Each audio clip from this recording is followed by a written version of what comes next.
முடிவு யாருன்னா முடிவு பண்ணீங்களா? கரெக்ட். அதுதான் நம்ம இன்னைக்கு பார்க்க போகிற செய்தி. இன்னைக்கு முதல் வசனத்தை படிங்களேன்.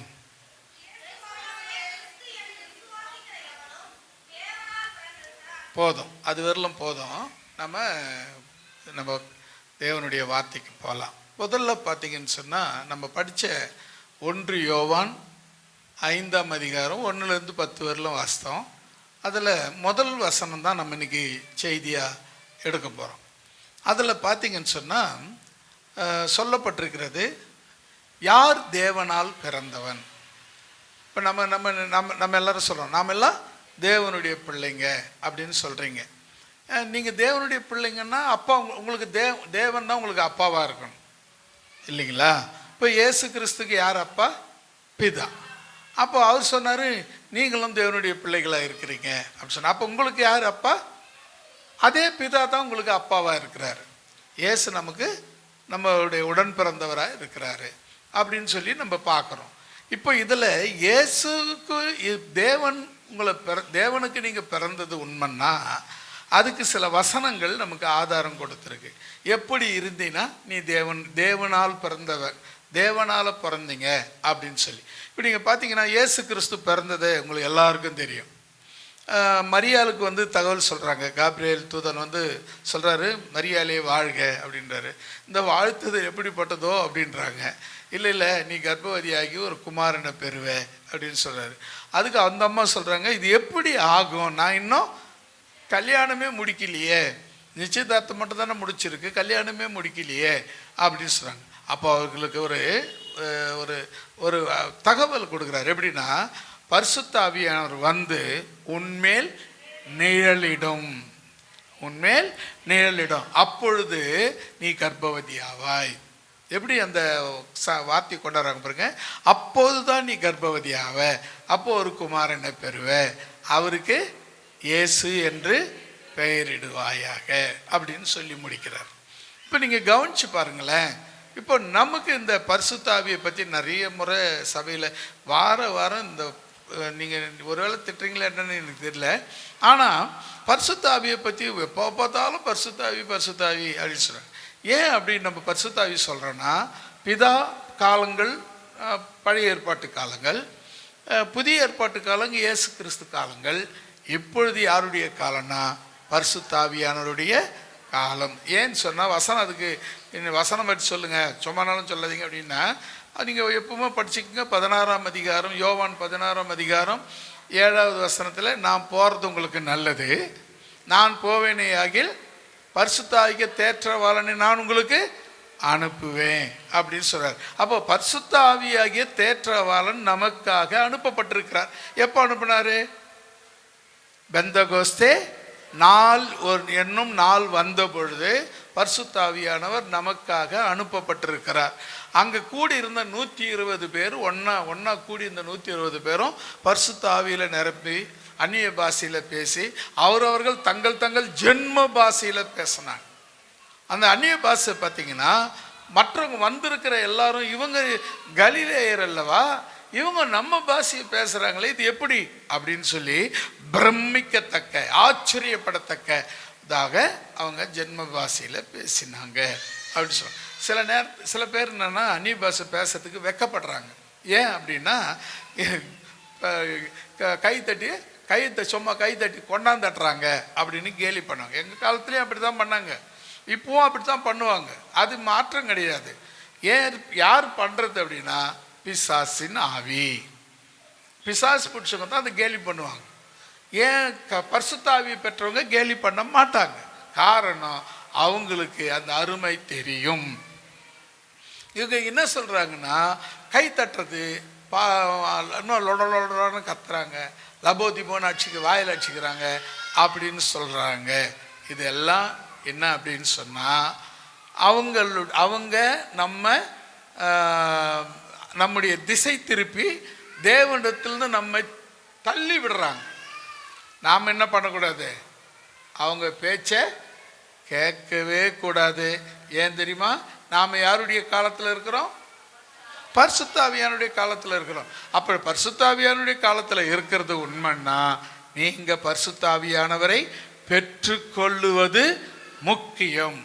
நீங்க பரிசுத்த ஆவியானவர் என்ன பண்ணுவார் அப்படின்னு கேட்டிங்கன்னா, பரிசுத்த ஆவியானவர் உண்மையில் நேரிட்டால், மரியாள் மேல் நேரிட்டால், மரியாள் புருஷன் இல்லாமல் குழந்தை பெற்றுக்கொள்ள முடியும் என்பது உண்மைன்னா, கர்த்தர் உன் மேலே வந்து நேரிட்டாருன்னா, இயற்கைக்கு அப்பாற்பட்ட பெரிய காரியங்களை செய்கிறவர்களாக தேவன் உங்களை மாற்றுவார். அல்லேலூயா. அப்போ பரிசுத்த ஆவி நீங்கள் பெற்றுக்கொள்ளணும். சரி, இப்போ நம்ம பார்க்க போகிற விஷயம் என்ன தெரியுமா? தேவனால் பிறந்தவங்க யாரெல்லாம் தேவனால் பிறந்தவங்கன்னு நம்ம பார்க்க போகிறோம். இந்த வசனத்தின்படி நம்ம முதல் படித்தோம்ல ஒரு பகுதி,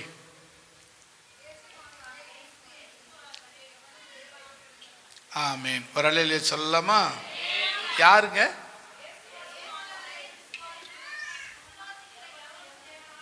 ஒரே வார்த்தையில் சொல்லுங்க, யாரு தேவனால் பிறந்தவங்க? யாருங்க?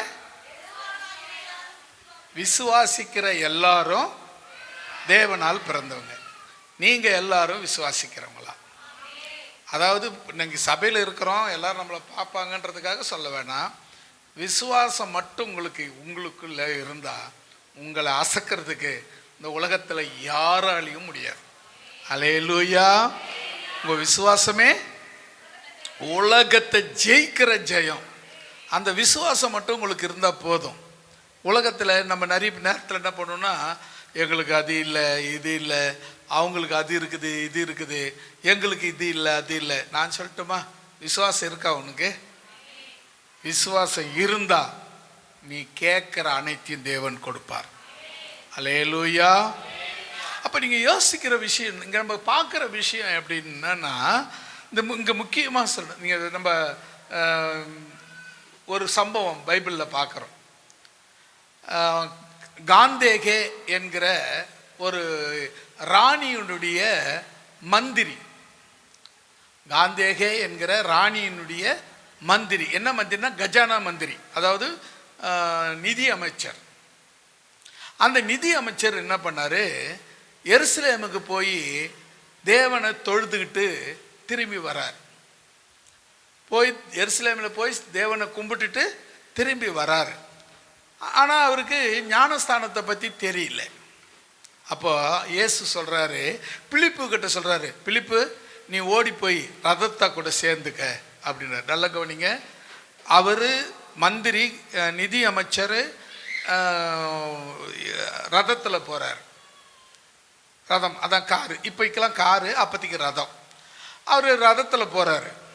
பிலிப்பு போய் நடந்து ஓடி போய் அவரை கூட சேர்ந்துக்கணும். ரதம் போகிற வேகத்துக்கு இவர் ஓடி போய் அவரை கூட சேரணும். முடியுமா? தேவன் சொன்னா முடியும். ஆமாம் தானே? நம்ம சில பேர் நேரத்தில் என்னால் முடியாது அப்படின்னும். தேவன் சொன்னாரா? நான் சொல்கிறேன் அது முடியும். என்னால் முடியாதுங்க. ஆமாம், உண்மைதான். நீ பலவீனமானவங்க, உங்களால் முடியாது தான்.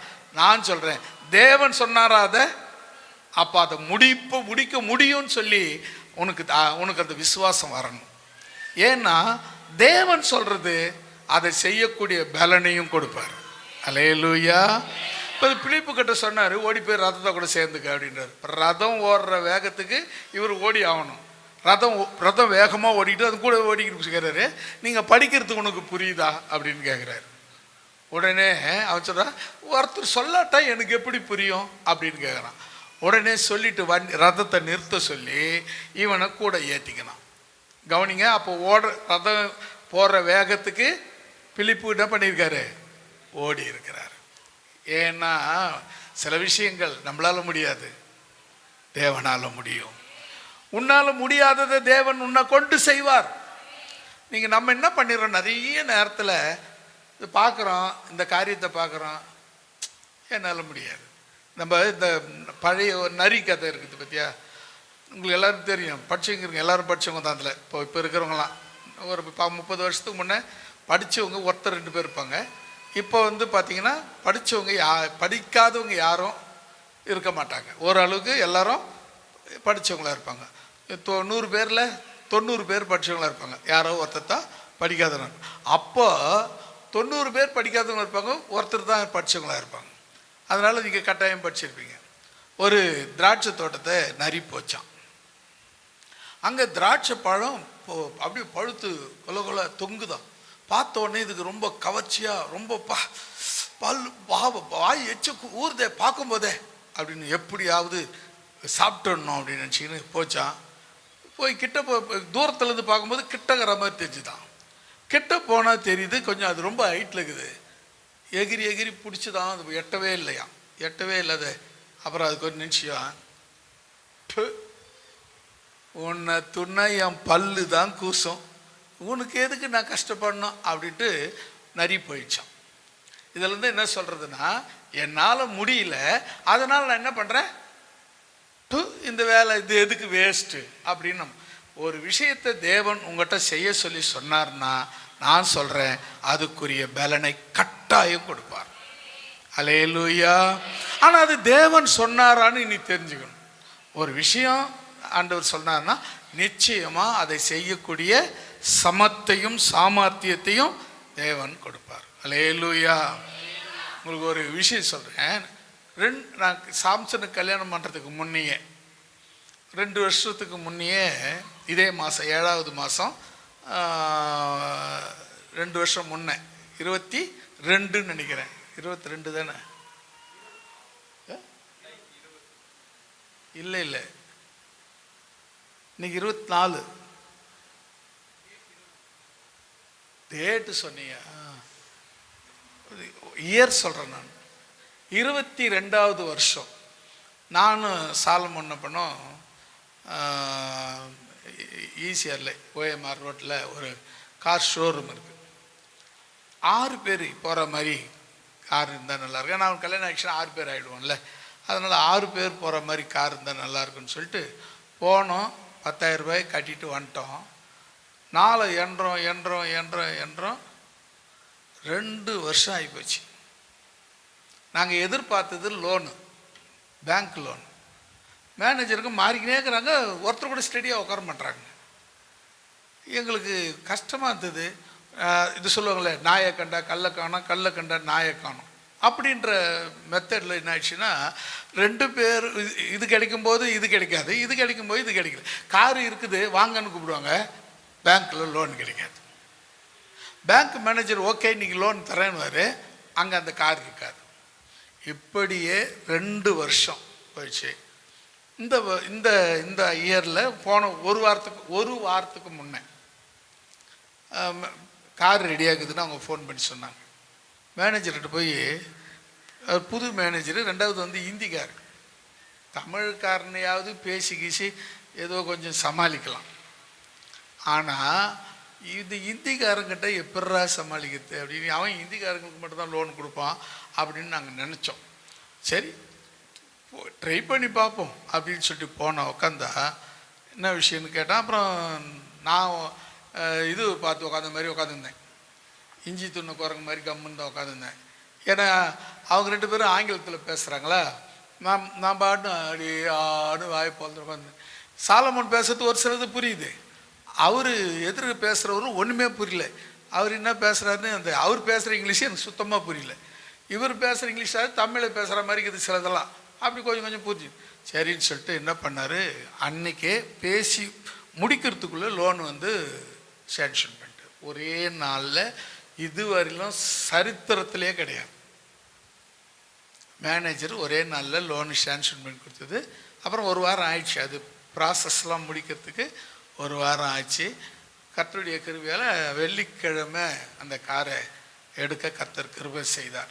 எதுக்கு இதை சொல்ல வந்தேன்னு சொன்னால், நம்மால் முடியாது, ஆனால் தேவனால் முடியும். அந்த விசுவாசம் உங்களுக்கு இருக்கணும். நமக்கு தேவை என்னன்னு சொன்னால் பணம். ஆமாம், உண்மைதான். அந்த பணம் வேணும்னா உனக்கு விசுவாசம் வேணும். அல்லேலூயா. இன்னொரு செய்தி கூட சொல்ல மறந்துட்டோம், ஆனால் போன வாரம் அந்த செய்தி சொல்லப்பட்டது. சாலமோன் இந்த மாதம் 20ஆம் தேதி நியூசிலாந்து போகிறார். 40 நாள் அங்கே கேம்ப், ப்ராஜெக்ட் விஷயமா. அதாவது என்னென்னா, உங்களுக்கு எல்லாருக்கும் தெரியும், நம்ம இதில் போகுது பார்த்தீங்களா, டிவியில் பைபிள் பாட்டு போதில்ல, அதை போல் ஆப்பு தானே, ஆப்பா ஏதோ ஒன்று அதை செய்கிற வேலை தான் அவங்க வேலை. சாலமோனுடைய வேலை, படிப்பு அதுதான். அவன் படிக்கும்போதே அது பிஸ்னஸ் பண்ண ஆரம்பித்து அதில் சம்பாதிக்க ஆரம்பித்து அதில் வந்து சம்பளம் வாங்க ஆரம்பித்து சம்பளத்தை எங்கிட்ட கொடுப்பாரு, நடுவில் சம்பாதிக்கிறத அவர் வச்சுக்குவார். இப்படி போய்கிட்டு இருந்தது. இது எல்லாம் போயிட்டு இருக்கும்போது இப்போ அது மாதிரி ஆப்பு பார்த்துட்டு நியூஸில் வந்திருக்கிற ஒரு தமிழர் அந்த ஆப்பை பார்த்துட்டு எனக்கு கூட இது மாதிரி ஒரு ஆப்பு செய்து கொடுக்கணும் அப்படின்னாரு. அது மாதிரி செய்து கொடுத்தாச்சு. செய்து கொடுத்ததுக்கு பணம் வரணும். அவர் என்ன சொல்லிட்டாருன்னா, நீ வந்து இதை ஓப்பன் பண்ணி இது பண்ணினது செயல்படுத்தி காமிச்சாதான் பணம் தருவேன் அப்படின்ட்டாரு. இவ்வளோ தூரத்துக்கு எப்படியா வர்றதுன்னா, விசா அவர் வாங்கிட்டார், டிக்கெட் அவர் போட்டார், நீ வந்தால் மட்டும் போதுன்ட்டார். அல்லேலூயா. அதனால் அதுக்காக ஜெபம் பண்ணிக்கோங்க. ஏன்னு சொன்னால் அதை நான் அறிவிப்பில் சொல்லணும்னு நினச்சா மறந்துட்டேன். அதுக்காக ஜெபம் பண்ணிங்க. 40 days அவருக்கு நாங்கள் வந்து அதிகபட்சம் ஒரு வாரத்துக்கு மேலே அவங்கள விட்டு இருந்ததில்லை. நாங்கள் ஒரு 40 நாள் அவரை மிஸ் பண்ண போகிறோம். ஏன்னா படிக்கும்போது கூட சரி, காலேஜ் படிக்கும்போது கூட சரி, ஒரு வாரம் வெள்ளி சனி ஞாயிறு இங்கே தான் இருக்கணும். அது மாதிரி கண்டிஷன். எக்காரணத்து கொண்டும் ஹாஸ்டலில் சேர்க்கக்கூடாது, கூடவே இருக்கணும். இப்போ 33 வயசு ஆகுது, இன்னை வரலும் கூட தான் இருக்கும். அது ஏன்னு சொன்னால் அப்படி பழகிட்டோம். ஆனால் இந்த 40 நாள் தான் அவர் போகும்போது நாங்கள் எப்படி அதை எப்படி அதை இது பண்ண போகிறோன்னு தெரியல. கர்த்தருக்கு ஸ்தோத்திரம். ஆனால் நம்ம ஒரு விஷயத்தை நம்ம பார்த்துக்கினா, உன்னால் முடியாதது திராட்சை வந்து நரியால் முடியாது. அதனால் நரி என்ன சொல்லுது, சீச்சி இந்த பழம் புளிக்கும்னு சொல்லிச்சு. நான் சொல்கிறேன், கர்த்தர் சொன்னாருன்னா உன்னால் எல்லாம் முடியும். அல்லேலூயா. அப்போ உனக்கு இப்போ தேவை என்ன? விசுவாசம். நீ விசுவாசம் உனக்கு இருந்தா நீ யார் தெரியுமா? தேவனால பிறந்தவங்க. விசுவாசம் இல்லைன்னா அதுக்கு நான் சொல்ல வேண்டாம். ஏன் அப்படின்னா, உனக்கு விசுவாசம் மட்டும் இருந்துச்சுன்னா போதும், நீங்கள் தேவனால் பிறந்தவர்கள். அல்லேலூயா. இந்த வசனத்தை திரும்ப ஒரு முறை வாசித்து இல்லாமா?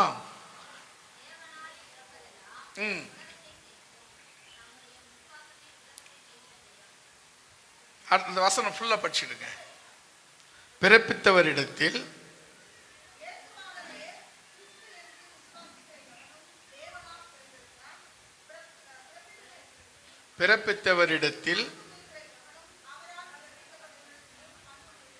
ஆமென். அவன் என்ன பண்ணுறான்? உங்க வசனத்தை பாருங்க.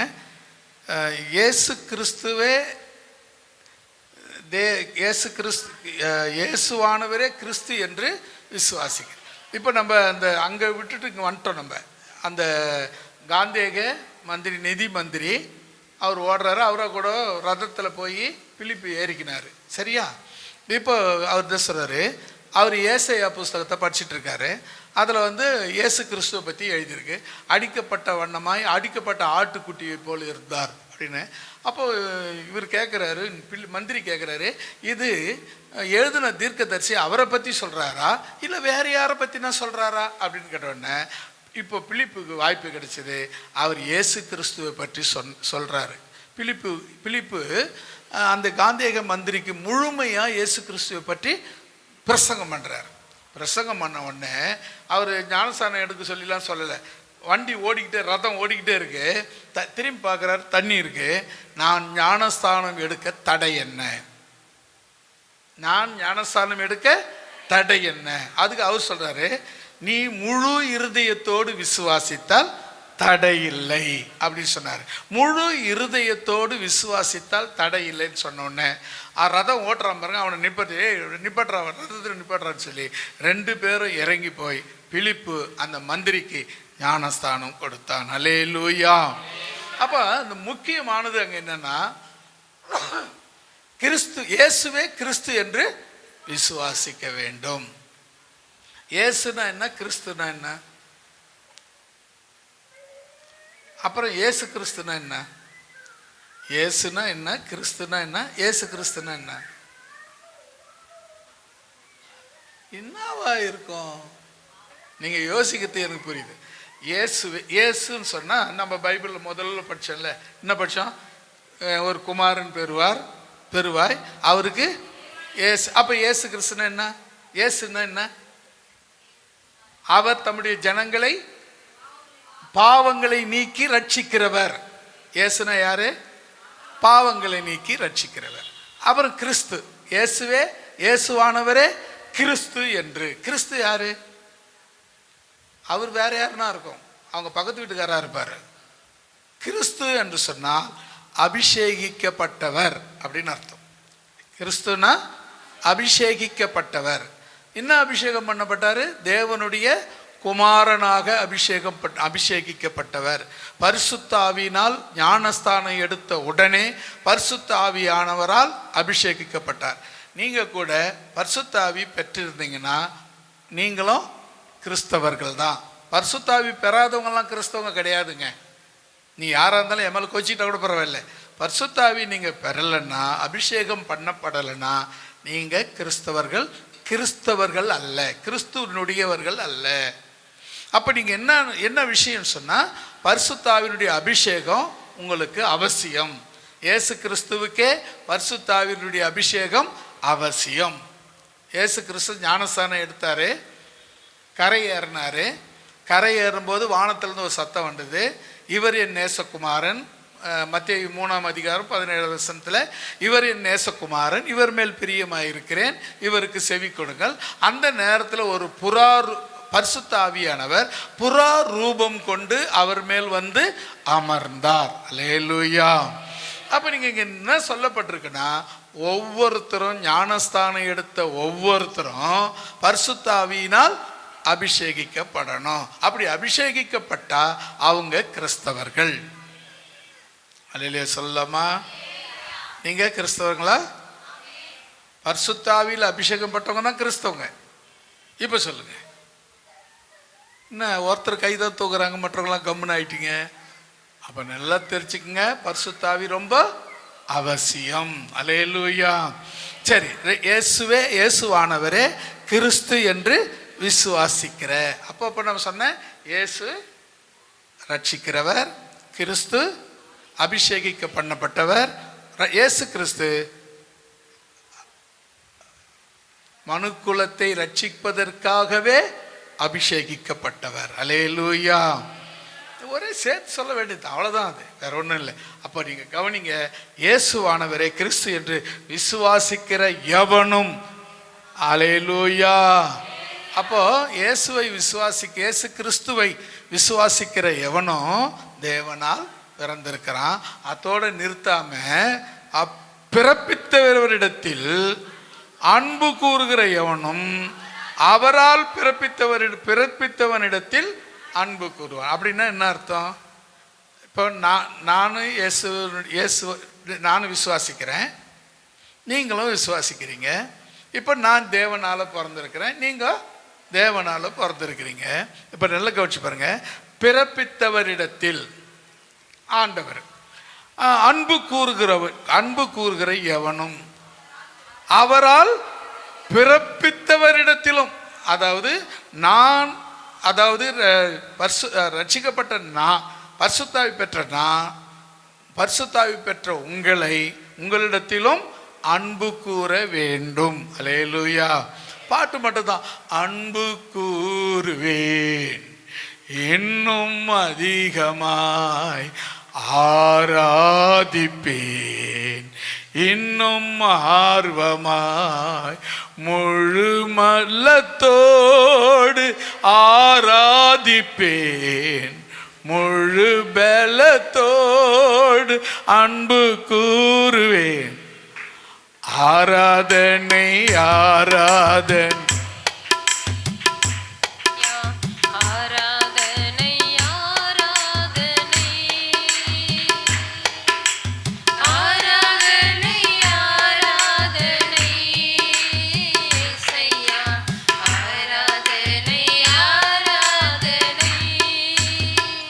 அல்லேலூயா. அன்பு கூறுவேன் அப்படின்னு சொல்லுவோம். ஆனால் பக்கத்தில் இருக்கிறவங்கள திரும்பி கூட பார்க்க மாட்டோம். அப்படியே கம்முன்னு இன்னும் சாணியில் பிள்ளையார் பூச்சி வச்சுக்கிற மாதிரி அப்படியே பார்த்துங்க, ஒரே பக்கமாக. அந்த பக்கத்து நம்ம பழக்கம் இல்லாத வந்து உட்காந்துட்டாங்கன்னா கொஞ்சம் டர்ன் பண்ணி இப்படி உட்காந்துக்கிறது, சைடில் பார்த்துக்கிற மாதிரி. பக்கத்தில் உட்காந்துக்கிறவங்களை திரும்பி எப்போது பார்த்துருக்கீங்களா? இப்போ தான் பார்க்குறீங்கள? அப்படி திரும்பி பாருங்க உங்கள் பக்கத்தில் யார் இருக்கிறாங்கன்னு. ஆட்டோமேட்டிக்காக உங்கள் முகத்தில் சிரிப்பு வருது பார்த்தீங்களா? அதுதாங்க தேவனுடைய அன்பு. நீங்கள் நமக்கு தெரியறது கிடையாது, பக்கத்தில் இருக்கிறவங்கள பற்றி பார்க்குறதே கிடையாது. இந்த நம்ம என்ன நினைக்கிறோன்னு சொன்னால், நம்ம ஒரு தனிப்பிறவி. நீ விசுவாசம் இல்லாத இருந்தால் நீ தனிப்பிறவி தான், அதுவும் வேற பிறவி. அது மாதிரி தான். அப்போ நீ விசுவாசினா நீ தேவனால் பிறந்தவன், பிறந்தவள். தேவனால் பிறந்தவர்கள் எப்படிப்பட்டவங்களா இருப்பாங்க? விசுவாசிக்கிறவங்களாய், இயேசுவே கிறிஸ்து என்று விசுவாசிக்கிறவர்களாய் இருப்பார்கள். ஆமேன், அல்லேலூயா. இப்போ அடுத்தது நாம ரெண்டாவதாக நம்ம பார்க்க போறோம். ரெண்டாவது யாரு? கிறிஸ்துவா, தேவனால பிறந்தவங்க. இப்போ யார் தேவனால பிறந்தவங்க? ஃபர்ஸ்ட்ல பார்த்தோமே, அது யார் தேவனால பிறந்தவங்க? விசுவாசிக்கிறவங்க. ஒரே வார்த்தையை சொல்லுங்க, விசுவாசிக்கிற எல்லாருமே தேவனால் பிறந்தவர்கள். நீங்க எல்லாரும் விசுவாசிக்கிறீங்கன்னா நிச்சயமா நீங்க தேவனால பிறந்தீங்க. விசுவாசம் இல்லைன்னா நீங்க அது கொஞ்சம் சந்தேகம் தான், யோசித்து பார்த்துக்குங்க. ஏன் அப்படின்னா, விசுவாசம் என்பது வரம், விசுவாசம் என்பது ஆவியின் கனி. இது ரெண்டும் தானா கிடைக்காது. எனக்கு அப்படியே இருந்தனா விசுவாசம் எனக்கு பொங்கி பொங்கி பொங்கிடுச்சின்னு சொன்னீங்கன்னா நம்பவே முடியாது. உன்னை விசுவாசங்கிறது ஒரு வரம். விசுவாசம் உனக்கு இருக்கா? நீ வரம் பெற்ற சகோதரன், வரம் பெற்ற சகோதரி. சாதாரணம் கிடையாதுங்க. விசுவாசங்கிறது ஒரு வரம். நான் சொல்றதுக்கு உங்களுக்கு நம்பிக்கை இல்லைன்னா நீங்க பைபிளில் படிச்சு பாருங்க. 12ஆம் அதிகாரம், கொரிந்தியர் 12ஆம் அதிகாரம், 1 கொரிந்தியர் 12ஆம் அதிகாரம், அதில் வரங்களில் வித்தியாசம் உண்டு. அதில் பார்த்தீங்கன்னா ஆவியானவர் ஒருவர். அந்த வரங்களில் ஒன்று முக்கியமான ஒன்று விசுவாசம் ஒரு வரம். அல்லேலூயா. 9 வரம் சொல்லப்பட்டிருக்கு, அதில் ஒரு வரம் விசுவாசம். இருக்கா? அது வரம் இருக்கா உங்ககிட்ட? அந்த வரம் மட்டும் உங்ககிட்ட இருந்தா சொன்ன இந்த உலகத்தை சாதாரணமா ஜெயிச்சுக்கிட்டு போய்கிட்டே இருப்பேன். அல்லேலூயா. அடுத்தது பார்த்தீங்கன்னு சொன்னா அதே அங்க வரம்னு சொல்லப்பட்டிருக்கிறது. இன்னொரு இடத்துல கலாத்தியர் 5ஆம் அதிகாரம் 23வது வசனத்துல அது கனி என்று சொல்லப்பட்டிருக்கிறது. கிஃப்ட். அது ஒரு உங்களுக்கு பழம், அது ஒரு கிஃப்ட் என்று சொல்லப்பட்டிருக்கிறது. அப்ப பாத்தீங்கன்னா ஒரு இடத்துல அது கனியாகவும் ஒரு இடத்துல அது வரமாகவும் சொல்லப்பட்டிருக்கிறது. அந்த விசுவாசம் உனக்கு இருந்தா இந்த உலகத்துல உன்னை ஜெயிக்கிறதுக்கு யாரும் கிடையாது. நீ உலகத்தை ஜெயிப்ப. அல்லேலூயா. அடுத்தது யார் தேவனால பிறந்தவங்க அப்படின்னு சொல்லிட்டு 4வது வசனத்துக்கு வந்துருங்க.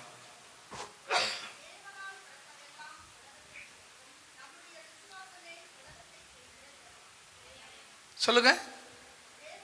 அதெல்லாம் விட்டுருங்க. என்னது எனக்கு தேவை விளக்கம் தான். அப்புறம்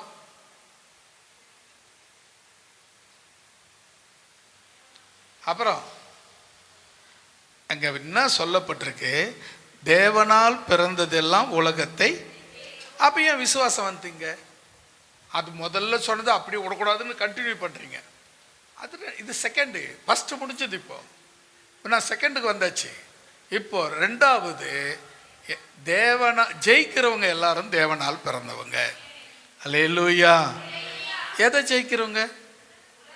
ஆமாங்க, உலகத்தை இயேசுவின் நாமத்தினால உலகத்தை ஜெயிக்கிற நீங்க தேவனால் பிறந்தவங்க. அல்லேலூயா. நீங்க ஒன்று தெரியுமா? உலகம் ஐயோ பாவம் போன போதுன்னு உங்களை விட்டுறாது. ஐயோ பாவம் போன போதுன்னு உங்களை விட்டுறாது. பாருங்க, இந்த மோசே இஸ்ரவேல் ஜனங்களை போராடிட்டும் போறார். 10 விதமான அற்புதங்களை இல்லை வாதையை வர வச்சு இவங்க போனால் போதும் அப்படின்னு அனுப்பிவிட்டான் பார்வோன். அத்தோட விட வேண்டியது தானே, விட்டான் அவன்? விடலைங்க. பின்னாடி அவங்க எல்லாரும் போயிட்டாங்கன்னு தெரிஞ்சு செங்கடல்கிட்ட போய்க்கிறாங்கன்னு தெரிஞ்ச உடனே பின்னாடி அவன் படையை திரட்டின்னு வந்துட்டான். இவங்க இன்னும் செங்கடல் தாண்டவே இல்லை. செங்கடலில் இஸ்ரவேல் ஜனங்களாம் கேட்குறான், ஏம்பா எகிப்தில் புதைக்கிறதுக்கு இடம் இல்லைன்னா எங்களை கடற்கரைக்கு கொண்டாந்துருக்கிற அப்படின்னு இவங்க கூட வர்றவங்களாம் கேட்குறான் மோசைக்கிட்ட. மோசை இன்னும் பதில் சொல்கிறதுலே தெரியல. ஆண்டவர்கிட்ட கேட்குறான், என்ன ஆண்டவர் இப்படி சொல்கிறாங்கன்னு. சரி கோலை கடலில் நீட்டு அப்படின்னாரு. கோலை கடல் நீட்டுற கடல் ரெண்டாக பிரிஞ்சிடுச்சு. இவங்க பார்த்தா கிட்டக்கிறாங்க. எகிப்தியர் இவ்வளோ கிட்ட வந்துட்டாங்க, இவங்க இவ்வளோ கிட்டக்கிறாங்க. இவங்க கடலை போகிறதுக்குள்ளே இவங்களை பிடிச்சி கொண்டுடுவான். உடனே அவர் ஒரு வழிபடாரு. அவர் மேக ஸ்தம்பத்தை அப்படி இறக்கி அங்கே அவங்களுக்கு குறுக்க நிப்பாட்டிட்டு இவங்களை போக வச்சார். அல்லேலூயா. இப்போ இவங்க ஜெயிச்சது இவங்களா ஆண்டவரா? இங்கே நல்லா கவனிங்களேன். இங்கே ஒரு மேகஸ்தம்பம் வந்து எகிப்தியரை தடுக்குது.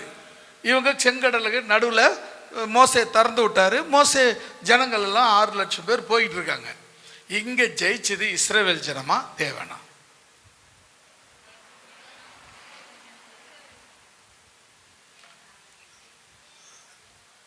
ஏ-ஓ-ஐ அக்கு இதெல்லாம் சொல்லிடுங்க. நான் சொல்லட்டுமா? இஸ்ரவேல் ஜனங்க தான். இந்த இஸ்ரவேல் ஜனங்க ஜெயிக்கணும்ட்டு என் ஆண்டவர் அங்கே நிற்கிறார். அல்லேலூயா. இங்கே நீங்கள் கவனிச்சு பாருங்களேன். நீங்கள் ரட்சிக்கப்படணுன்ட்டு இயேசு தான் உயிரை கொடுத்தாரு. ஆமாம் தானே? இயேசு செத்ததுக்கு காரணம் யாரு? இயேசு செத்ததுக்கு காரணம் யாருங்க? நாம தாங்க. நான் ரட்சிக்கப்படணுன்றதுக்கு தான் அவர் செத்தாரு. நீ நானும் மீட்கப்படணுன்றதுக்கு தான் அவர் செத்தாரு. நீ நானும் நல்லா இருக்கணுன்றதுக்கு தான் அவர் செத்தாரு. வேற காரணம் என்ன இருக்கு? அவர் என்ன தப்பு பண்ணாரு சாகிறதுக்கு? நான் வாழணுன்றதுக்காக அவர் எனக்காக செத்தார். இங்க இஸ்ரவேல் ஜனங்க எகிப்த செங்கடலை கடக்கணும்னா இங்க தேவன் அக்கினியா நின்று தான் ஆகணும். நான் ஜெயிக்கிறதுக்காக அவர் நிற்பாரு. அதனால நான் ஜெயிச்சதாகுமா அவர் ஜெயிச்சதாகுமா? அவருடைய துணையால் நான் ஜெயிப்பேன். அல்லேலூயா. அதுதான் இங்க சொல்றது, தேவனால் பிறந்தவன் ஜெயிப்பான். அல்லேலூயா. தேவனால் பிறந்தவன் ஜெயிப்பான். அதான் அங்க உள்ள விஷயம். இப்போ அவருக்கு தேவனால் பிறந்தவங்க அவங்க எல்லாரும் அவங்க என்ன பண்றாங்க? ஜெயிக்கிறாங்க. எப்படி ஜெயிக்கிறாங்க? தேவ ஒத்தாசை. கடலை பிரிக்க உன்னால என்னால முடியுமா? அப்ப தேவன் பிரிக்கிறார் இல்ல? அது யாருக்காக பிரிச்சாரு? எனக்காக. இங்க அக்கினியா நிக்கிறாரு. யாருக்காக? எனக்காக. உன்னை ஜெயிக்க வைக்கணும்னா ஆண்டவர் கடலையும் பிரிப்பாரு, அக்கினியாவும் நிற்பார். அல்லேலூயா. இந்த மரம் அண்டிங்க தொட்டின்னு வந்துச்சிங்களே, அதுங்க என்ன பண்ணுச்சு தெரியுமா? அவங்க உள்ள போயிட்டாங்க, நாமளும் உள்ள போய் கொண்டுலான்ட்டு. ஒருத்தனாவது தப்பிச்சானா? உங்களை கொல்ல வந்தவன் ஒருத்தனாவது தப்பிச்சானா? இல்லைங்க, நிற்க முடியாது. ஏன்னா தேவனால் பிறந்தவன் ஜெயிக்கிறவன், ஜெயிக்கிறவன், ஜெயிக்கிறவன். அல்லேலூயா. கரங்களை தட்டி கர்த்தருடைய நாமத்தை மகிமைப்படுத்துங்க. தேவனால் பிறக்கிறவன் ஜெயிக்கிறவன், ஜெயிக்கிறவன். முக்கியமானது இது. அப்போ நீங்க கேட்டீங்கன்னா ஒவ்வொரு எதை எடுத்தாலும் தோல்விங்க. நீ எடுக்கிறது பூரா தோல்வி. அங்க போய் நிக்கிற அது தோல்வி. நான் கிட்ட போறேன், க்ளோஸ் பண்ணிட்டாங்க. எல்லாருக்கும் அரிசி கொடுத்துருந்தாங்க, நான் போற நேரத்துல டக்குன்னு க்ளோஸ்ன்னு போட்டாங்க. எல்லாருக்கும் ஏதோ கொடுத்துக்கிட்டு இருக்காங்க, நானும் கியூவில் நின்று போய் வாங்கலான்னு போறேன். நான் போகும்போது இல்லை, காலி ஆகி போச்சு சொல்றாங்க. நான் சொல்லட்டுமா? தேவனால பிறந்திருந்தேன்னா உனக்கு கொடுத்துட்டு தான் அடுத்ததுங்களுக்கு கொடுக்கணும். அல்லேலூயா. ஏன்னா தேவனால பிறந்தவங்களுக்கு தோல்வி என்பதே கிடையாது. அவங்கள தோற்கடிக்கவே முடியாது. நீங்க பாருங்களேன், இயேசு சாத்தான் என்ன பண்றான்? அவரை தோற்கடிக்கணும்னு நினைக்கிறான். உபவாச ஜபம் 40 நாள் உபவாசம் இருக்கிறாரு. முகல்லாம் வாடி போச்சு, அப்படி சுருங்கி போயிட்டாரு. அப்படி பனி படர்ந்து வெடிப்பு வெடிப்பாக தெரியுது, மூஞ்செல்லாம் உதடெல்லாம் வெடிச்சு போச்சு. தண்ணியும் கிடையாது, தண்ணியும் குடிக்கல, சோறும் தின்னல. அவ்வளோ 40 நாள் கடும் உபவாசம் இருக்கிறார். உபவாசத்தை முடிச்சிட்டார். 40 நாள் ஆச்சு, முடிச்சிட்டார். சரியான பசி. நாக்க எப்படி எச்சி தடவி நாக்க பண்ணுறார். அந்த நேரம் தான் எப்பவுமே எப்போ பிசாசு வருவோம் தெரியுமா? நாம் எப்போ நெருக்கத்தில் இருக்கிறோமோ, எப்போ தேவையில் இருக்கிறோமோ, எப்போ கஷ்டத்தில் இருக்கிறோமோ, அப்போ தான் அவர் அக்கறையாக வந்து வருவார். ஆண்டவரே, நீ தேவகுமாரன், நீ ஏன் பசியா இருக்கிற? இந்த கல்லை எடுத்து அப்பமாவுனா அப்பமாயிட்டு போகுது, நீங்க சாப்பிட்டு போலாமே, ஏன் நீங்க பசியா இருக்கு? எவ்வளவு பேருக்கு ஆடு நனைதான், ஓனா அழுவுதான். இதுதான் பிசாசு தந்திரம், இதுதான் பிசாசு வேலை. எப்பவுமே நீங்க அந்த வார்த்தை யாராவது அது மாதிரி நேரத்தில் நீங்க கவலைப்படுற கஷ்டப்படுற நேரத்தில் வந்து இப்படி ஒரு தாத்து மாத்து சொன்னாங்கன்னா நம்பாதீங்க. அவங்க பிசாசுனால் அவங்கள ஒன்றும் சொல்லாதீங்க, பாவம். பிசாசுனால அவங்க அனுப்பப்பட்டு வந்திருக்கிறாங்கன்னு அர்த்தம். அல்லேலூயா. அவர் சொன்னார், கூலாக பதில் சொன்னார், இல்லைப்பா, ஒரு மனுஷன் சாப்பாட்டினால மட்டும் இல்லை, தேவனிடத்திலிருந்து வர்ற ஒவ்வொரு வார்த்தையாலும் பிழைக்கிறான்னு சொன்னார். ஓ, உனக்கு தான் வசனம் தெரியுமா? எனக்கும் வசனம் தெரியும்னு சாத்தான் சொல்கிறாங்க. சாத்தானுக்கு வசனம் தெரியுமா தெரியாதா? தெரியும், ஏற்கனவே அங்கே இருந்தவன் தானே. அவனுக்கு வசனம் தெரியுது. என்ன சொல்கிறான்னா, அப்படி வா, இந்த கோவில் மேலே ஏறு, அங்கேருந்து குதி, ஏதோ அவங்க தூதர்களோட கையில் ஏந்திக்குவாங்கன்னு சொன்னாங்களே, ஏதோ ஏந்துறாங்களா பார்க்கலாம் அப்படின்னு சொன்ன.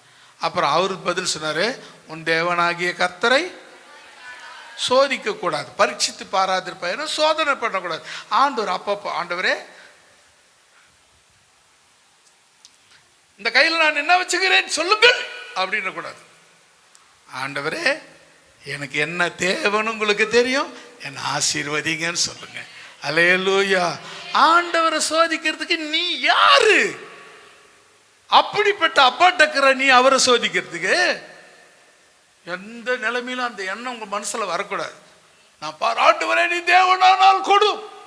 அவர் சொல்றாரு, நான் தேவனே இல்லைப்பா, நீ போப்பா அப்படின்றார். ஆண்டவரே உம்மை தேவன் என்று சொல்லுகிறார்கள், அதனால உன்னை எனக்கு கொடுத்தினால் உம்மை நம்புறேன். நீ எனக்கு நம்பவே வேணாம், போய் தொலை, சாவு அப்படின்னு அவரு. சரியா? என்னன்னா எப்பவுமே ஒரு விஷயம் என்ன தெரியுமா, அப்படியே அங்க சொல்றாரு, தேவனை சோதிக்க கூடாது. எவ்வளவு சோதனை வந்தாலும் தேவனை மட்டும் என்ன பண்ணாதீங்க, சோதிக்காதீங்க, பரீட்சித்து பார்க்காதீங்க. மூணாவது, இப்போதான் ஐல்ட்டா போறாரு பிசாசு. மலை மேலே எடுத்து போய் காமிச்சு, வேறு இதெல்லாம் என் கையில் எங்கிட்ட தான் இருக்குது, ஏன் நீ போய் சிலுவை வரையும் போய் ஏன் சாவணும், இங்கேயே என் காலில் விழுத்துரு, சிலுவையிலேருந்து நான் தப்பிக்க வைக்கிறேன் அப்படின்னு. உடனே கர்த்தர் ஏசப்பா கோவம் வந்துச்சு, அப்பாலே போ சாத்தானி, உன் தேவனாகிய கர்த்தர் ஒருவருக்கே ஆராதனை செய்வாயாக என்று எழுதியிருக்கிறது. கரங்களை தட்டி கர்த்தர் நாமத்தை மகிமைப்படுத்துவோம். என்ன அப்படின்னா, ஜெயிக்கணும்னா சில நேரத்தில் தோல்விகள் வர மாதிரி தெரியும், ஆனால் தோத்து போக மாட்டீங்க. ஆமென். தேவனால பிறந்தவங்க தோல்வி கிடையாது. தோல்வி மாதிரி பிசாசு கொண்டாடுவான். அவ்வளோதான், முடிச்சு போச்சு, அவ்வளோதான், நீ போயிட்ட, அவ்வளோதான், இந்த கடன் ஒன்று அமைக்கிறோம், அவ்வளோதான், நீ இந்த உன் புள்ள படிப்பு அவ்வளோதான், உன் இது அப்படிதான், அவ்வளோதான், போச்சு, எல்லாம் போச்சு அப்படின்னு பிசாசு கொண்டாடுவான். நீங்கள் கொஞ்ச நேரம் பதற்றம் இல்லாமல் உட்காந்து, ஆண்டவரே உங்கள் சித்தம் அதுன்னு ஆகட்டும்னு சொல்லிக்கிறது. அவர் சித்தம் என்ன தெரியுமா, உன்னை ஜெயிக்க வைக்கிறது தான் அவருடைய சித்தம். நீங்கள் நல்லா கவனிச்சு பாருங்க. இந்த பக்கம் பின்னாடி எகிப்தியன், முன்ன செங்கடல், இங்கே நடுவில் மாற்றினுக்கிறாங்க. உடனே செங்கடலை திறந்து இவங்களை போக விட்டாரா? அவங்க வராதபடி அங்கே நின்று தடுத்தாரா? ஜெயிக்க வச்சாரா? உன்னையும் நீ ஜெயிக்க வைக்க அவர் வல்லவர். அல்லேலூயா. உன்னையும் என்னையும் ஜெயிக்க வைக்க தேவன் வல்லவர். அப்போ ஜெயிக்க வைக்கிறவர்கள் நீங்கள் ஜெயிக்கிறவங்களா இருக்கணும். எப்போ பார்த்தாலும் சில பேர் பார்த்தீங்கன்னா எப்போ பார்த்தாலும் இந்த நெகட்டிவாகவே பேசுவாங்க. எதனான்னு சொல்ல அப்படின்னு சொல்கிறாங்கன்னா அவங்க நெகட்டிவ் பார்ட்டி. அவங்களாம் நான் என்னை பொறுத்தவரை உயிரோடு இருக்கிறது தப்பு தான். ஏன் தெரியுமா? தேவனிடத்தில் ஆம் என்றும் ஆமேன் சொன்னாங்க பத்தியில யாரோ ஒருத்தர். அதாங்க கரெக்டு. ஆண்டவர் செய்வார், ஆமேன். அவர் மட்டும் தாங்க செய்வார், ஆமேன். இவ்வளவுதான். போய்கிட்டே பாருங்க. நான் என்னை பற்றி அடிக்கடி சொல்கிறேன். அந்த ஊர்லேருந்து வரும்போது கையில் காசே கிடையாதுங்க. அவர் சொன்னார் ஆமேன், ஓடான்னு சொன்னார், ஆமேன். வந்தாச்சே. இதுவரையிலும் ஒரு குறையும் வைக்கலையே. ஆமாம் தானே? அப்போ உனக்கு ஏன் குறை வருது அப்படின்னா நீ அவர் சொன்னபடி செய்யலைன்னு அர்த்தம். அதை இன்னைக்கே செய்யறதுக்கு ஒப்புக்கொடு. நீ தோல்வி என்பது உனக்கு இல்லை. ஜெயம் ஜெயம் ஜெயம் ஜெயம். ஜெயிக்கிறவங்களா நீங்க இருப்பீங்க. காரணம்,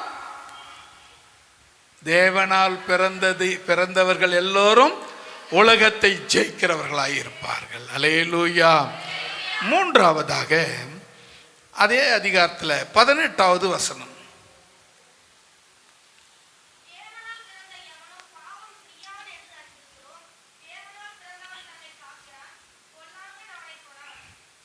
ஒரு அள்ளிலே சொல்லிடலாமா? இப்ப சொல்லுங்க. தேவனால் பொருளங்க உண்டியா? இன்னும் கேட்டுச்சு. என்ன சொன்னீங்க? இல்லை, எனக்கு ஒரே வார்த்தை, ஒரு வார்த்தை தான் வேணும். புரியல. வார்த்தை இல்லை, இதுக்கு புரியுற மாதிரி சொல்லுங்க. சொல்றது பாதி பாதி சொல்றீங்களா? இந்த வாத்துன்னு கேட்டுச்சு, அப்புறம் பொருளங்கான்னு கேட்டுச்சு. அப்போ என் காது செவிடா இல்லை நீங்கள் சொல்றது சரியில்லையான்னு நீங்களே யோசித்து பாருங்க. சரி சொல்லுங்க பார்க்கலாம். அவ்வளோதாங்க. தேவனால பிறந்தது உண்மைன்னா இங்க வரும்போது அப்படியே பிரைஸ் தி லார்ட் ஹல்லேலூயா அப்படி போயிட்டு அப்படின்னா என்னை விட அயோக்கியம் வேற யாருமே கிடையாது. இங்கேயும் அப்படியே இருக்கணும், வெளியும் அப்படியே இருக்கணும்.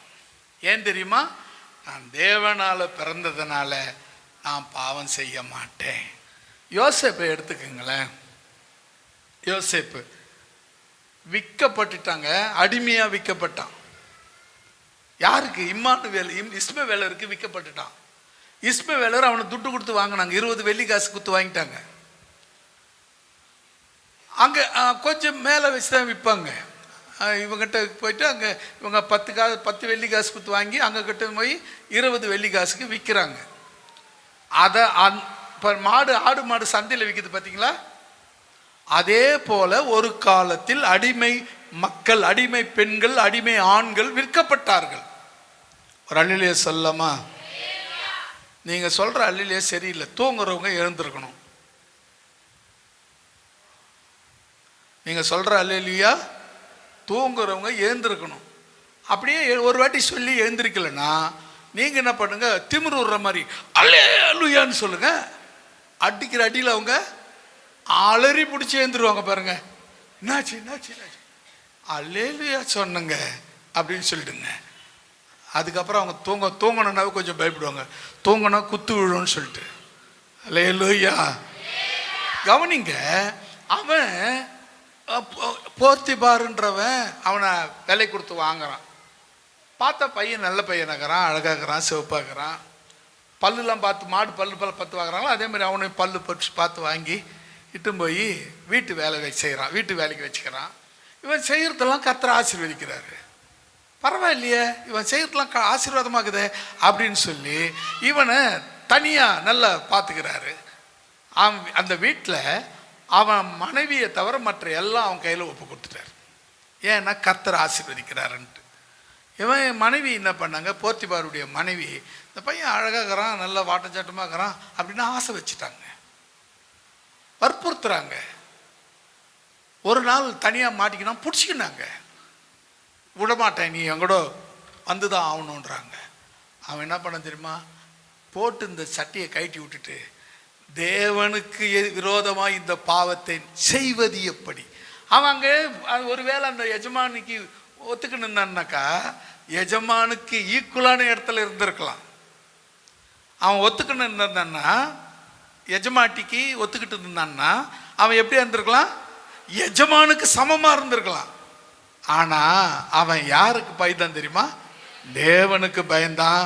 தேவனுக்கு பயந்ததுனால அந்த எகிப்து ராஜாங்கத்துக்கு பிரதம மந்திரியான. ஹல்லேலூயா. கரங்களை தட்டி கர்த்தருடைய நாமத்தை மகிமைப்படுத்துவோம்.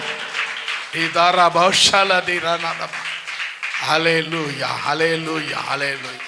கவனிச்சு பாருங்களேன், அவன் சும்மா கொஞ்சம் அசந்து ஆசைப்பட்டுட்டு இருந்தான்னா அவன் ஒரு நாள், அந்த கொஞ்ச நாள் வரையிலும் அவன் எஜமானுக்கு ஈக்குவலாக இருந்திருப்பான். கொஞ்ச நாள் பொறுத்து எஜமானுக்கு தெரிஞ்சிடும். தெரிஞ்சிச்சுன்னா பலியாடு தான் அவன்.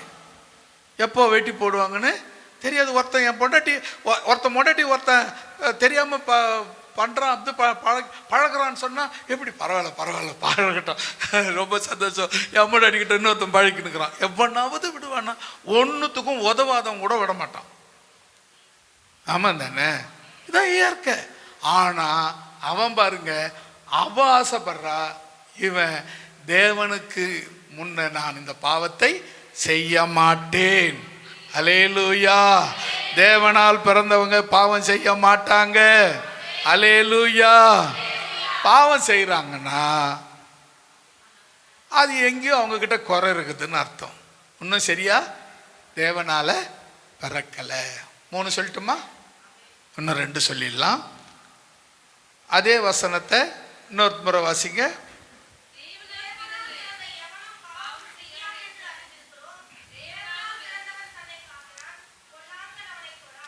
ரெண்டாவது பாருங்க, தேவனால் பிறந்தவன் தன்னை காத்து கொள்ளுகிறான், பொல்லாங்கான் அவனை தொடான். ரெண்டாவது கவனிங்க.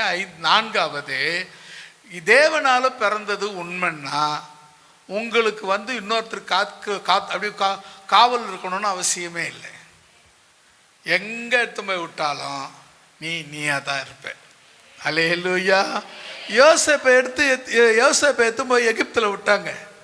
அங்கே போய் எகிப்துக்கு தகுந்த மாதிரி தன்னை மாற்றிக்கணும்னா கிடையாது. அவன் இஸ்ரவேல் தேவனுடைய பிள்ளையா மட்டும்தான் இருந்தான். பிரதம மந்திரி பிரதமர் போஸ்டிங் கொடுத்தா கூட நான் என்ன மாற்றிக்குவேன்னா மாற்றிக்கலை. அவன் இஸ்ரவேலின் தேவனை தான் வணங்கினான். ஹல்லேலூயா. நம்ம ஆளுங்கெல்லாம் பணத்துக்கெல்லாம் மாறிடுவாங்க. பணம் கொடுத்தா போதும். நீ என்ன சொல்றியா சாமி, நான் செய்கிறேங்க. என் தேவனுக்கு விரோதமா இந்த பொல்லாப்பை நான் செய்வேன். என்ன நான் காத்துக்கு. இப்போ நீங்கள் ஒரு யோசிச்சு பாருங்களேன், ஊரை விட்டு ஊர் வந்து இத்தனை வருஷமாக ஆண்டவருக்குள்ளே நிற்கிறதுங்கிறது ஒரு பெரிய சவால். அப்போ அது நிற்கிறோம் அப்படின்னு சொன்னால் என்னன்னா, என்ன வேற ஒருத்தர் காப்பாற்றலை, என்ன நான் காப்பாற்றி கொள்ளுகிறேன், காத்து கொள்ளுகிறேன். ஹல்லேலூயா. இப்போ இந்த பக்கம் ஒரு காற்று அடிக்குது. அப்போ நான் என்ன பண்ணுறேன்? ஐயோ, இந்த பக்கம் வர காற்று விஷ காற்று மாதிரி இருக்குது அப்படின்னு ஒதுங்கிக்கிறேன். இப்போ என்ன பண்ணிட்டேன் நான்? என்ன அதுங்க அந்த காற்றுக்கிட்டேருந்து விஷ காற்றுக்கிட்டேருந்து காப்பாற்றிக்கிட்டேன். இந்த பக்கம் தான் ஒரு அனல் காற்று அடிக்குது. அந்த அனல் காற்று பார்த்தா முடி கூட சுருண்டுரும் போலுக்குது, அவ்வளோ அனல் அடிக்குது. அனல் காற்று வருது. ஐயோ, நான் தப்பிக்கணுமேன்னு சொல்லிட்டு என்னை நான் காத்து கொள்ளுகிற அந்த வழியில ஒதுக்கிறேன். அந்த காற்று கடந்து போச்சு. இப்படி ஒவ்வொரு விஷயம். நான் யார் தெரியுமா? நான் தேவனுடைய பிள்ளை. நீ விஷ காற்று வந்து என்னை என்ன பண்ணிடுவேன், அனல் காற்று வந்து என்னை என்ன பண்ணிடுவேன் அப்படின்னு நிற்கக்கூடாது. மறிந்து நாம் அதுக்கு ஏற்றது போல அதாவது அதுக்காக பச்சோந்தி மாதிரி வாழணும்னு நான் சொல்லலை. ஆபத்து வருதுன்னா விலகி கொள்ளணும், ஃபேஸ் பண்ணக்கூடாது. பார்த்துக்கலாம் அப்படின்னு சொல்லக்கூடாது. ஒரு நடுவில் நீங்கள் போகிற வழியில் ஒரு புதக்குழி இருக்கு, ஒரு புதக்குழி இருக்கு.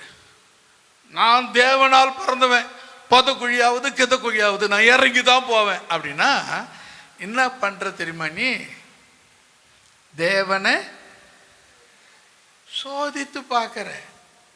சோதித்து பார்க்கறது குற்றம், தப்பு, பாவம். அல்லேலூயா. அங்க புதக்குழி இருக்குதுன்னு தெரிஞ்சது, ஒதுங்கி போ மரியாதையா. ஆமென். அப்போ அதுதான் சரி. சரியா? நான்காவது, தேவனால் பிறந்தவன் தன்னை காத்து கொள்ளுகிறான். அல்லேலூயா. கடைசியா, புரியல, நீ சொல்றது எனக்கு விளங்கல. நான் இன்னும் வசனமே சொல்லலையே, அது வசனம் முடிச்சிட்டேன். இப்போ அடுத்த வசனத்துக்கு போறேன் நான். ஐந்தாவதாக 1 யோவான் 4ஆம் அதிகாரம் 7வது வசனம்.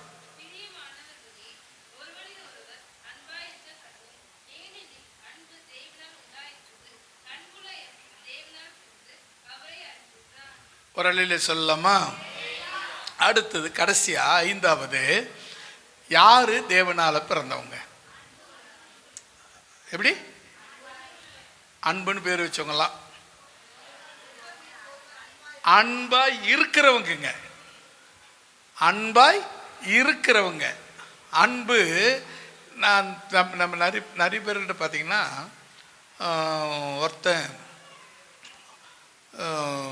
ஒரு ஒரு குழந்தை அப்படின்னு சொல்ல வச்சுக்கலாமா, ஒரு குழந்தை வெளியே தெரியாத வந்துடுச்சு, வெயில், ரோட்டு நடக்க முடியாமல் துடிக்குது. நாம் அந்த வழியால் போகிறோம். நீங்களா இருந்தால் என்ன பண்ணி? புரியுற மாதிரி சொல்லுங்க. குழந்தைய தூக்கின்னு ஓட்டிடுவீங்க. தூக்குனீங்கன்னாவே புள்ள பிடிக்கிறீங்களா ஆயிடுவீங்க. யார் என்ன சொன்னாலும் எனக்கு அவசியம் இல்லை. அந்த குழந்தைய காப்பாற்றுறது என் கடமை.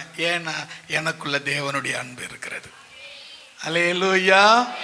அவன் புள்ள பிடிக்கிறோன்னா சொல்லட்டும், எதுனா சொல்லட்டும், அந்த குழந்தை துடிக்கிறது என்னால் பார்க்க முடியாது. அதனால நான் அந்த குழந்தைய காப்பாற்றுவேன்.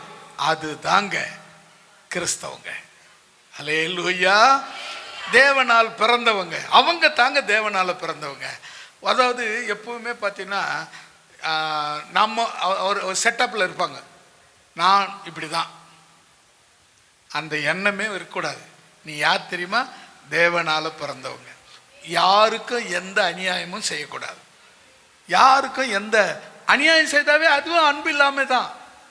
இப்போ உதாரணத்துக்கு, இப்போ நான் உங்கள் சிஸ்டர் கொஞ்சம் எனக்கு கொஞ்சம் ஹெல்ப் பண்ணுங்க அப்படின்னு நான் சொல்கிறேன். நீங்கள் என்ன பண்ணுறீங்க? அதெல்லாம் முடியாது அப்படின்னு சொன்னீங்கன்னா அப்போ அன்பு இருக்கா? நான் இன்னும் என்னன்னே சொல்லலை, என்ன ஹெல்ப் பண்ண சொல்லிக்கிறேன்னே சொல்லலை. அதனால் முடியாது அப்படின்னு சொல்லிட்டீங்க. நான் என்ன சொன்னேன்னு தெரியாது, என்ன சொன்னேன்னு கூட தெரியாது. அது போல் இருக்கிறவங்களாம் கூட இருக்கிறாங்க. நான் சொல்கிறேன், அவர் அட்லீஸ்ட் நீ உதவி பண்ண தேவையில்லை. அவங்க சொல்கிறதையாவது நின்று நீங்கள் கேட்டு, அம்மா என்னால் முடியாது, நான் உனக்காக ஜெபம் பண்ணுறேன் அப்படின்னு சொல்லி பாருங்களேன். நான் இருக்கிறேன், நான் ஜெபம் பண்ணுறேன்னு சொன்னீங்கன்னா அது ஒரு பெரிய காரியம் தெரியுமா? ஆமாங்க. நிறைய பேருக்கு தெரியுமா என்ன விஷயம் தெரியுமா? நம்ம இருக்கிறோம், நான் இப்போ சில பேர் பெரியவங்களாயிட்டாங்கன்னா, 60 வயசு 70 வயசு ஆயிடுச்சாங்கன்னா தனிமையாக விடப்பட்டுருவாங்க. வீட்டில் யாரும் கேட்க மாட்டாங்க, வீட்டில் யாரும் பேச மாட்டாங்க. அவங்க பாட்டுன்னு தனியாக ஒரு தென்னையில் உட்காந்துன்னு அவங்க பாட்டு உட்காந்து கிடப்பாங்க. வாழ்ந்த வாழ்க்கை என்ன அப்படி போயின்னு இருப்பாங்க. யாராவது ஒரு ரோட்டில் போகிறவங்க, அம்மா என்ன சாப்பிட்டியா, அந்த வார்த்தை அவங்களுக்கு மறுபடியும் உயிரை கொடுத்த மாதிரி இருக்கும். அல்லேலூயா. அதுதாங்க அன்பு. அல்லேலூயா. நான் அன்பா இருக்கிறேன், நான் அன்பா இருக்கிறேன், அது இல்லை அன்பு. மற்றவங்களிடத்துல காட்டுற பாரு, அதுதான் அன்பு. மற்றவங்களை பார்க்கும்போது பக்கத்தில் இருக்கிறவங்கள கூட முறைச்சி பார்க்கறது. அப்புறம் நான் அன்பா இருக்கிறேன், இயேசு கிறிஸ்துவின் அன்பு எனக்குள்ளே, ஓ அல்லேலூயா அப்படின்லாம் சொன்னீங்கன்னா உன்னை போல டுபாகர் ஆக்டர் யாருமே இருக்க முடியாது. நீங்கள் யாரும் டுபாகர் ஆக்டராக இருக்காதீங்க, அன்புள்ளவங்களா இருங்க. இயேசுவின் அன்பு உங்களுடைய இருதயத்தில் இருக்கட்டும். ஆமென். அல்லேலூயா. நம்ம 5வது பார்த்தோம் பாருங்க. என்ன படிங்க, அந்த வசனத்தை படிங்க. பிரியமானவரே, பிரியமானவர்களே, ஒருவரில் ஒருவர் அன்பாயிருக்க கடவோம். அல்லேலூயா சொல்லாமா? ஒருவரில் ஒருவர் அன்பாயிருக்க கடவோம். அப்புறம் ஏனெனில் அன்பு தேவனால் உண்டாயிருக்கிறது. அடுத்தது, அன்புள்ள எவனும் தேவனால் பிறந்து அவரை அறிந்திருக்கிறான். அல்லேலூயா. இப்ப நான் 5 காரியங்களை சொன்னேன். அப்படியே ஞாபகப்படுத்துங்க. 5 காரியங்கள் தேவனால பிறந்தவங்க. 5 பேர் தேவனால பிறந்தாங்க. 1, விசுவாசம் உள்ளவர்கள் தேவனால். எழுதுந்த பார்த்து சொல்லக்கூடாது. இந்த காப்பி அடிக்கிற வேலை ஸ்கூல் படிக்கும் போது முடிச்சுடணும். இப்பெல்லாம் சொல்லக்கூடாது. முடி வச்சிட்டிங்களா? எழுதுந்து சொல்லக்கூடாதுன்னா சரியா? அடுத்தது, முதல் கவனிங்க. யாரு தேவனால் பிறந்தவங்க? விசுவாசமாக இருக்கிறவங்க, விசுவாசம் உள்ளவர்கள், விசுவாசிக்கிறவர்கள் தேவனால் பிறந்தவர்கள். 2, ஜெயிக்கிறவங்க. உலகத்தையும் சரி மற்ற எல்லாத்தையும் ஜெயிக்கிறவங்க யார் தெரியுமா? தேவனால் பிறந்தவங்க. நீ ஜெயிக்கிறதுக்கு நீ உன் சாமர்த்தியம் கிடையாது, தெரியுமா? அவர் சாமர்த்தியம். நான் சொன்னேன்ல, செங்கடல் ஜெயிக்கிறாங்க. இந்த பக்கம் எகிப்திய துரத்தின்னு வர்றாங்க.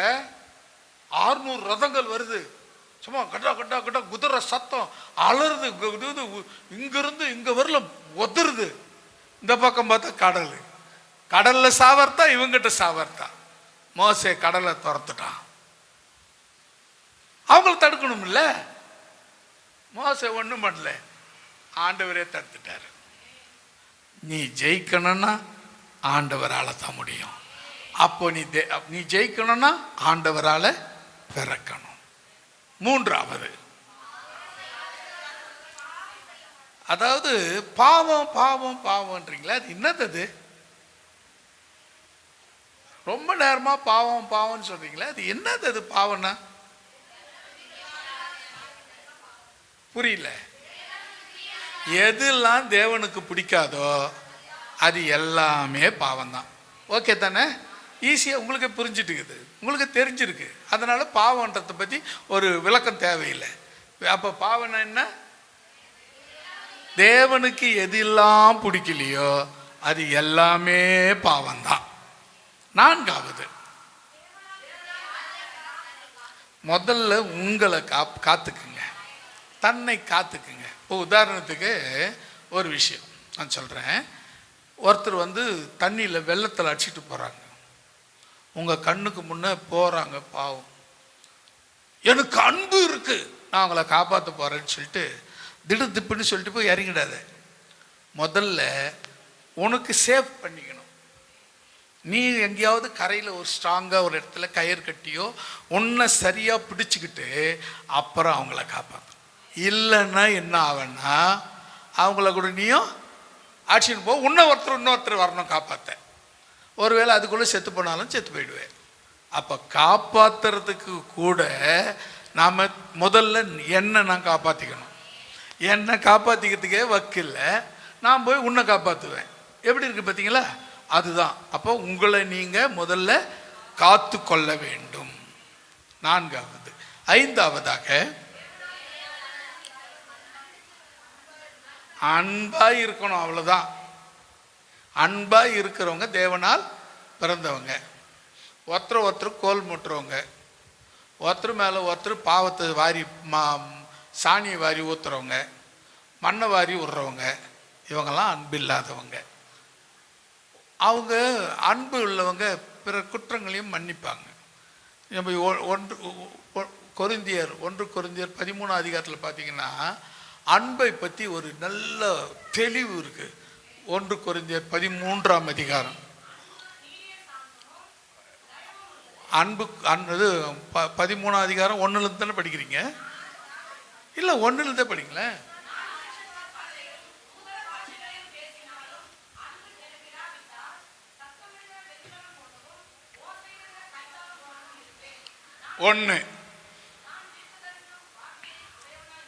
தீர்க்க தரிசனம் வரத்தை உடையவனாய் இருந்தாலும், சகல ரகசியங்களை அறிகிற அறிவு எனக்கு இருந்தாலும்,